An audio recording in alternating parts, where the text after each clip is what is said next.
एक समय में देश भर में सुर्खियों में रहने वाले बहुचर्चित रामचंद्र छत्रपति हत्याकांड में आज एक बड़ा मोड़ सामने आया है। Punjab and Haryana high court ने इस मामले में बड़ा फैसला सुनाते हुए डेरा सच्चा सौदा के प्रमुख गुरमीत राम रहीम सिंह को बरी कर दिया है। हालांकि अदालत ने इस केस में दोषी ठहराए गए 3 अन्य आरोपियों कुलदीप, निर्मल और किशन लाल की उम्र कैद की सजा को बरकरार रखा है। तो आखिरकार ये मामला क्या है, क्यों पत्रकार की हत्या कर दी गई थी और हाईकोर्ट ने किन आधारों पर डेरा मुखी को राहत दी है, आइए सब कुछ समझते हैं। क्या ये पूरा मामला है हमारे इस रिपोर्ट में। सबसे पहले मामला क्या था। ये मामला साल 2002 में हुई एक सनसनीखेज हत्या से जुड़ा हुआ है। उस समय हरियाणा के सिरसा से प्रकाशित एक अखबार के संपादक और पत्रकार रामचंद्र छत्रपति ने अपने अखबार में डेरा से जुड़े हुए कुछ गंभीर आरोपों को प्रकाशित किया था। इन खबरों से डेरा के अंदर होने वाली कथित गतिविधियों और विवादों को उजागर किया गया था। बताया जाता है कि इन खबरों के सामने आने के बाद माहौल काफी तनावपूर्ण हो गया था और इसी बीच अक्टूबर 2002 में रामचंद्र छत्रपति को अज्ञात हमलावरों ने गोली मार दी। गंभीर रूप से घायल होने के बाद कुछ दिनों तक उनका इलाज चला, लेकिन आखिर में उनकी मौत हो गई। इस घटना ने पूरे इलाके में सनसनी फैला दी थी और पत्रकारों और साथ ही साथ सामाजिक संगठनों ने इसे अभिव्यक्ति की स्वतंत्रता पर हमला बताया था। मामले की गंभीरता को देखते हुए बाद में इसकी जांच सेंट्रल ब्यूरो ऑफ इन्वेस्टिगेशन यानी कि सीबीआई को सौंप दी गई। सीबीआई ने अपनी जांच में इस हत्या को एक आपराधिक साजिश का हिस्सा बताया और कई लोगों को आरोपी बनाया।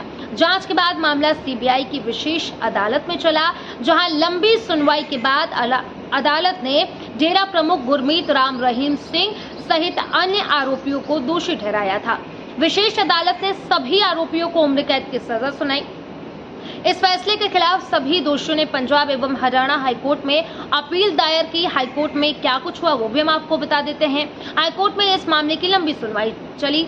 सुनवाई के दौरान बचाव पक्ष और सीबीआई की ओर से विस्तृत बहस पेश की गई। अदालत ने मामले से जुड़े दस्तावेजों, गवाहों के बयानों और परिस्थितियों जो साक्ष्य थे उनकी गहराई से विश्लेषण किया गया। काफी समय चली सुनवाई के बाद शनिवार सुबह अदालत ने अपना अहम फैसला सुना दिया। डेरा मुखी को राहत मिली गई। अदालत ने कहा कि अभियोजन पक्ष द्वारा पेश किए गए साक्ष्य इतने मजबूत नहीं है कि गुरमीत राम रहीम सिंह की आपराधिक साजिश में संलिप्तता को संदेश से परे साबित कर सके। इस आधार पर अदालत ने उन्हें संदेह का लाभ देते हुए इस मामले से बरी कर दिया। यानी कि अदालत के मुताबिक उपलब्ध सबूतों के आधार पर यह साबित नहीं किया जा सका है कि डेरा प्रमुख सीधे तौर पर इस हत्या की साजिश में शामिल थे। बाकी आरोपियों की सजा बरकरार है। हालांकि अदालत ने अन्य तीनों आरोपियों कुलदीप, निर्मल और किशन लाल के मामलों में अलग निष्कर्ष निकाला है। हाईकोर्ट ने कहा है कि इन तीनों के खिलाफ उपलब्ध साक्ष्य यानी कि गवाह जो हैं उनकी भूमिका को स्पष्ट रूप से स्थापित करती है।